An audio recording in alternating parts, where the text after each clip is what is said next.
So you ready when you are?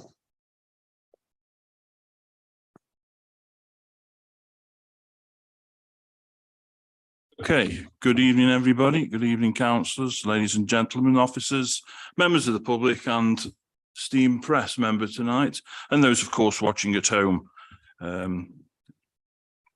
Okay, the first item of business tonight is to receive apologies. I know of one apology, and that's Councillor Amy Bryan, and substituting for her is Councillor Barry Panther. Do we have any other apologies? Okay, thank you very much. Next item on the agenda is the declaration of interests. Do any member or any persons have any declarations of interest tonight in the agenda? I look around, I can't see anybody nodding or wishing to raise their hand, so I'll take that as sent. Thank you. Item 3 on the agenda is the minutes of the previous meeting. The last one, members will recall, was quite a lengthy process. I wish to extend my thanks for the diligence and patience of all concerned that evening and making sure that we conducted the business thoroughly in terms of the time commitments and the assistance to vote for the extra half-an-hour session to conclude business. So I'd like to record my thanks to that. Is there any comments to be made on the minutes? Yes. Thank you, Chair. It's not a correction because the minute is certainly accords with my memory of the conclusion. And that's on the minutes, item 5, Park Hill Farm.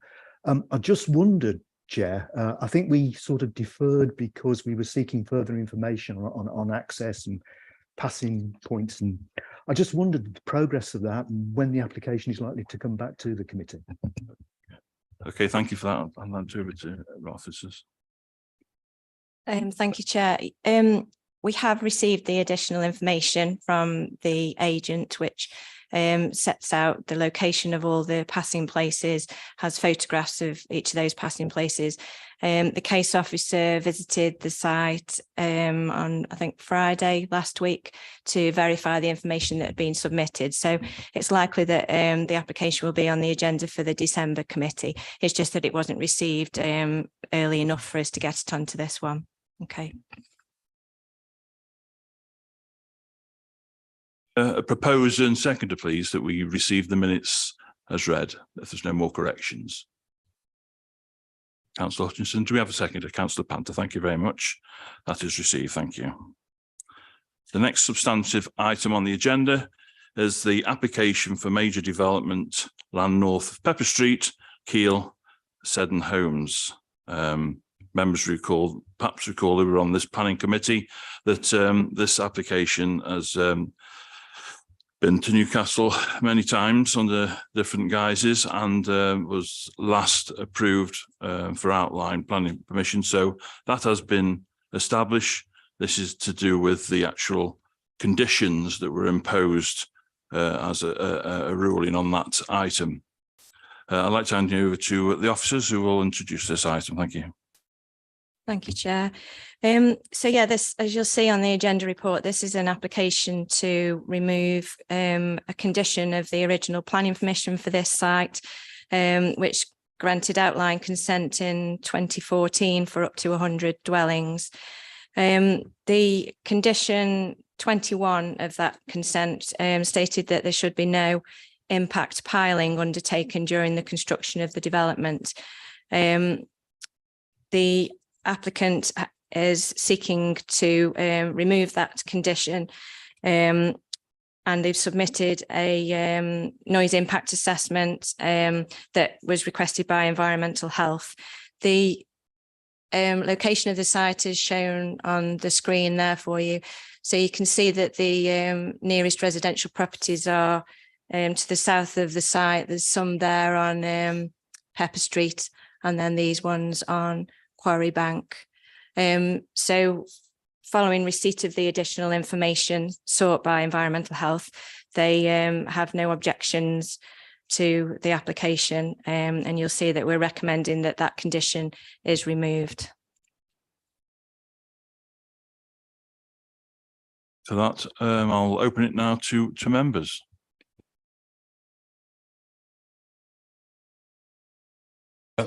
Thank you very much, Chair. I know this location well. Obviously, it sits within my ward. I travel that way quite regularly to get from my house to my parents' house. I do have a number of concerns. I have, in the last couple of years, spent a significant amount of my work life whilst piling was being done to produce a building. And it's not a quiet thing. And that was to produce a singular building. And once the foundations had been piled, then that work didn't carry on. In this development, piling would be ongoing throughout the development as houses are built. So it does have a risk of creating a noise disturbance on an ongoing basis throughout the development of the site itself. I note that the data provided is modelling data that site sits within the inner bit of a valley. If those of you who don't know the area all that well, it's quite a small valley area with high potential to echo. And I do have significant concerns for the residents, not just the residents on Quarry Bank. As you can see, part of the site is in incredible close proximity to a number of houses, but also you can't quite see it on that map, but just the other side of Hayling Wood is the north part or the uppermost part of Parkside, which also will be, oh, you can see now, thank you very much, which also will be potentially impacted by the sound. I do have to say, I'm quite concerned that within this, there is just a simple removal of that condition. Obviously, that condition was placed, and I went back through the original planning application on concern that piling works could create significant noise that would be of concern. And simply removing that condition really does concern myself quite a bit. I would have liked to have seen a variation of the condition to include what would happen if the noise disruption was above a certain level. Because as far as I can tell, if it turns out that the modelling data isn't 100% accurate and that noise does breach a certain level, our only recourse then would be a statutory nuisance complaint. And having seen how long that takes, I'm not sure that we'd get that through the process before all of the work was done. What I would have liked to have seen, considering it's a removal of a condition, that we would have had an upper limit with some safeguarding for residents, that if sound breached those upper limits, there would be some recourse, namely a halt of activities on the site and a revisiting of the removal of that piling condition. As it is, I cannot support removal of that condition. I think it will impose significant noise levels for residents, and I do have concerns that if the modelling data doesn't play out in reality, there's nothing we as a council can do that will stop that, apart from asking nicely, which I don't think is really going to achieve very much. Thank you for that, Councillor Jones. Just checking with officers, we can actually recommend a change of conditions to vary it in terms of perhaps timings and. Yes, we could recommend a variation of the condition rather than a removal. But if I may, could I just respond to your query, I suppose, really about the timing of it. The assessment that's been submitted says that it's anticipated that 3 plots per day would be piled, and the piling activities would be continuous for a 1-week period. So within that 1 week, they would do 3 plots per day. Then it would stop, and then there would be a 4-month break while they do the rest of the construction, and then the piling would recommence and they would do another week in that way. So rather than it being continual, it would be for a week and then a 4-month break. But yeah, as I said, we could look to recommend variation of the condition if that's what members would prefer. So we'll carry on with the debate. Councillor Panther. Thank you, Chair. I also share the concerns of Councillor Jones in this matter. I do know the area very well. I was surprised that there was nothing in the initial report to say how long this pile driving would carry on. And I'm grateful to your officer for highlighting that matter a bit. However, it's going to be on, off, on, off. We've got enough health problems in that area with the matter, ill health debates coming off the landfill side. This as well will only aggravate the situation, I think. At the moment, can see no reason why I can support the initial application. It depends on what the variation could be. Apart from that, Chair, I'll see what anyone else says. Hunter, any of the members wish to speak on this item? Councillor Holland. Question for our officers, if I may. There are 3 objectors, including Keele Parish Council, but one of our consultees is the Environmental Health Division. They are happy with the discharge of the condition, but our officers have asked if we can encourage the developer to adopt best practices and sign up to the considerate contractors scheme.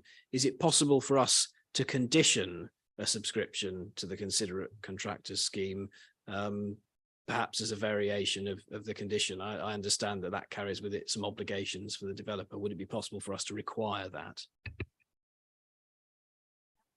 By other legislation separate to planning legislation, so it wouldn't be a condition that we would be looking to impose, but there is a condition on there as well about requiring a construction management plan, and that management plan was approved several years ago when the initial details were submitted. But what we're looking to do, and it addresses it in the report, is require that we would be rewording that condition to require an updated construction management plan to be submitted for approval, and that sets out various requirements for during the construction process. But in terms of putting a condition on that requires them to comply with the legislation that you referred to, we wouldn't be looking to normally put such a condition on.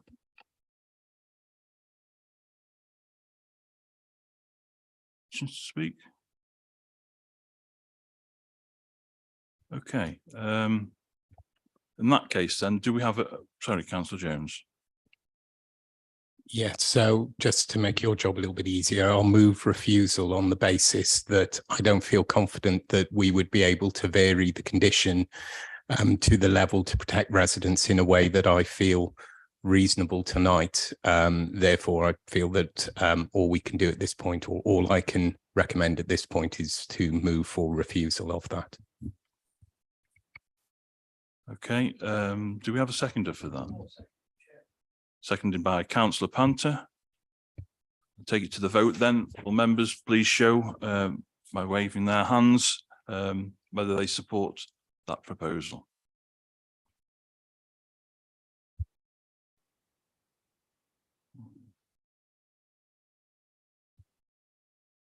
Fails then, doesn't it? Oh, sorry.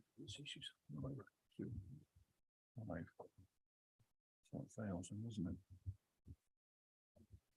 Fails. Each do the others in cases. There could be abstentions. Yeah. Okay, thank you. Who's for the recommendation as set out in the report? Can I have a show of hands, please? Sorry, on the resolution, those against the resolution proposed by Councillor Jones. Against?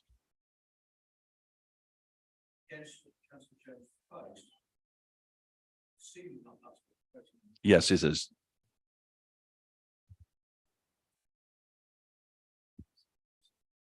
Six. So that fails. So the item is.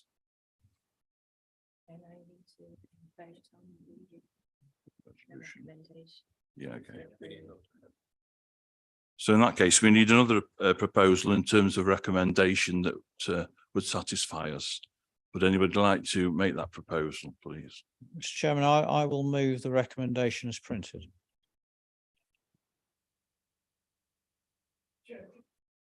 Can we ask what modifications can be made? You're voting and proposing on whether we should accept proposal made by Councillor Jones which failed. Councillor Holland. I think what Councillor Panther is angling at is, before we move to a vote on the proposal that's been made but not seconded by Councillor Fear, whether there is any further consideration the committee can give to a variation of this condition that would be acceptable to the committee. And with that in mind, I can't suggest anything myself, but do our officers have any advice to give that might help us to formulate something? Otherwise, I will be minded to second what Councillor Fear has proposed. I think to tie down the real detail of that, I'd have to liaise with our environmental health division, but I would be satisfied that we could have a condition that was along the lines that Councillor Jones mentioned initially, that that we would vary the condition to say that if noise levels exceeded a certain level, then they would, I'm just wondering how we could do it. They would have to.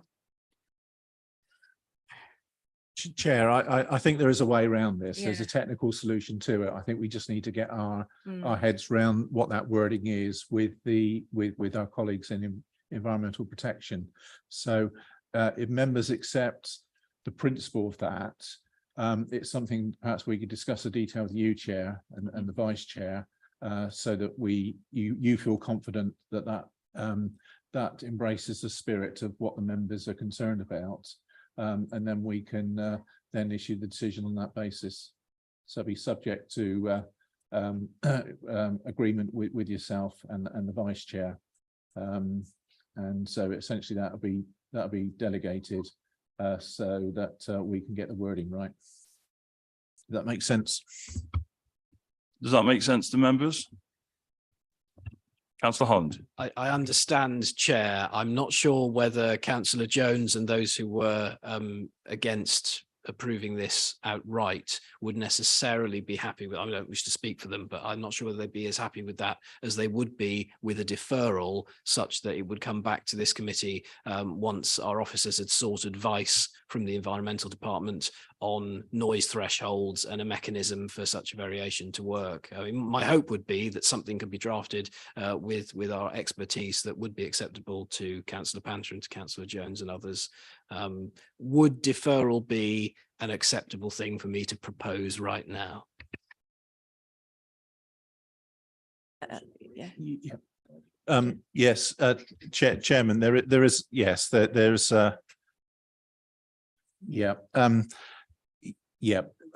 as Dan was alluding to, that there are hours of operation we can look at as well. But I think to wrap it up, so there is the entirety before members, then I think just deferring it for another month, we can get that wrapped up and brought back to members, so it's crystal clear.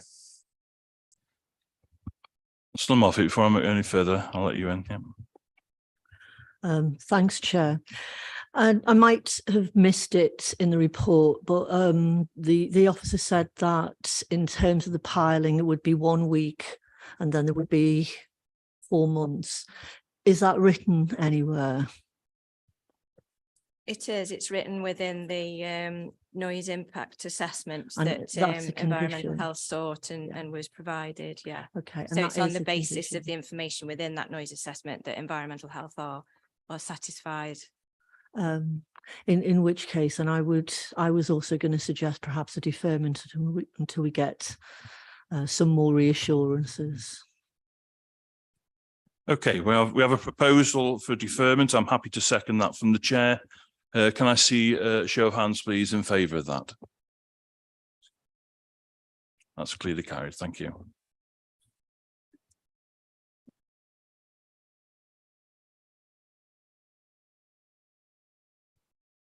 Next item of business is land south of Honeywell Lane, Madeley Heath. Let's introduce this one. So this is a site that was granted planning permission several years ago for up to 35 dwellings. There was a section 106 with that outline application that gave that required various contributions and affordable housing. The They then came back to the committee in November last year with the Reserve Matters application, but also seeking to modify the Section 106. And they submitted a financial viability assessment at that time. And on the basis of that, it was accepted that the development couldn't sustain the policy compliant contributions, and so there was a lesser contributions were agreed. But in those circumstances, because the viability appraisal is done at a particular moment in time, and in accepting that things change over time in terms of the economics, we would always look to have within the Section 106 that if the development is not substantially commenced within 12 months of the date of the decision, then we require them to come back with another viability appraisal. So unfortunately, for various reasons, there's been delays in sorting out that variation of the Section 106, and it still remains incomplete.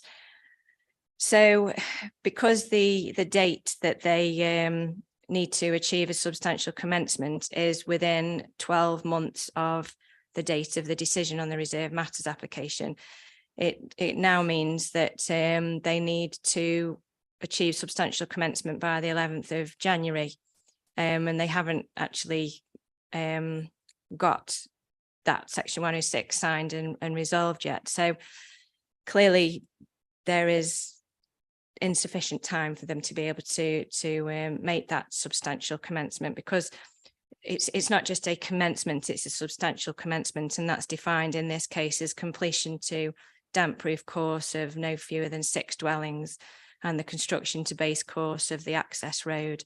So on that basis, they're asking for an extension to that 12-month period for another 6 months, so that it's a total of an 18-month period. They're confident that the Section 106 will be signed very soon, and that they will then be able to make a commencement on site and achieve substantial commencement by within that 18-month time period, which would expire on the 11th of July rather than the 11th of January. So officers are recommending that in the circumstances, it's reasonable to allow that additional 6 months. Thank you.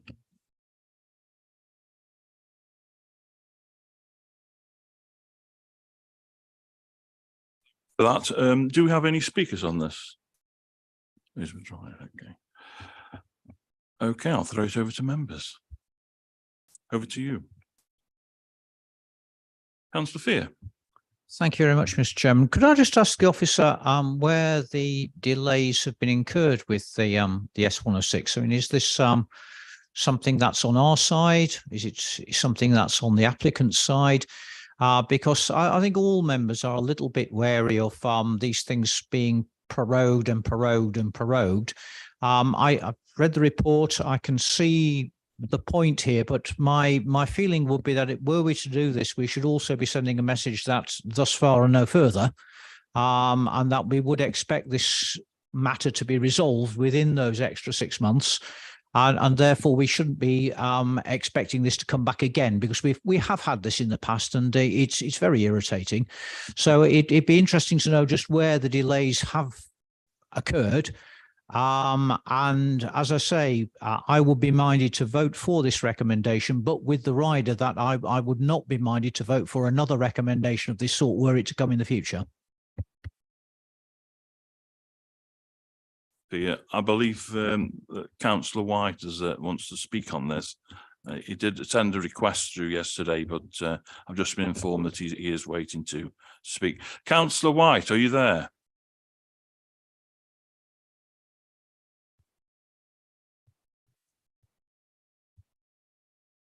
Councillor White? Yes, I'm here, Chair. Thank you. Can you hear me? Yes, certainly can. Would you like to go ahead, please? Yes, thank you. I just wanted really to say to the committee members that I'm in support of the officer recommendation. whilst it is unusual for a 106 to be extended, there was fairly extenuating circumstances here. There was issues with land ownership which delayed it substantially. The developer does want to go ahead. The community wants this development to go ahead.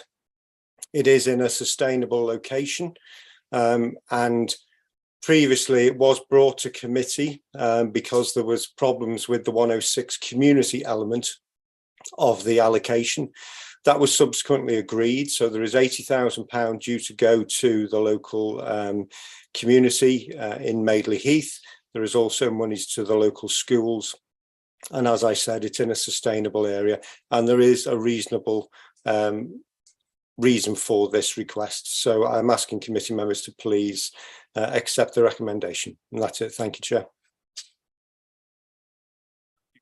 Right, over to members again. And members like to speak on this? Councillor Panther. Thank you, Chair. I take note of what Councillor Fear said, and be quite honestly, I would move to second his initial proposal on that. Do we have any more speakers on this item? Go ahead. If you sort of excuse the intervention, Chair, it's not so much the actual application that's before us, but this whole question of 106 agreements. Speaking as a relatively new member of the committee, I do find it somewhat complicated. I think at the start of the cycle, it was Councillor Fear who suggested that members might benefit from some training on 106 agreements. I'd certainly class myself as in that category. And if it's possible, you know, for members to get some sort of guidance on how this system works, I'd certainly appreciate that. I mean, if that could be done before a committee meeting or even some material online, I would certainly benefit, Chair. Otherwise, I don't disagree with what has been said by previous members on this. Thank you, Councillor. We'll give that some thought and get back to you on that. So we have a recommendation to approve this from Councillor Fear and the seconder from Councillor Panther. Can I see all those in favour of the proposal and seconder, please? And that's unanimous. Thank you very much. So that concludes the substantial items for tonight. The next item of business is urgent business, and I propose that we go into closed session for this one, please, which means exclusion of the public. Thank you.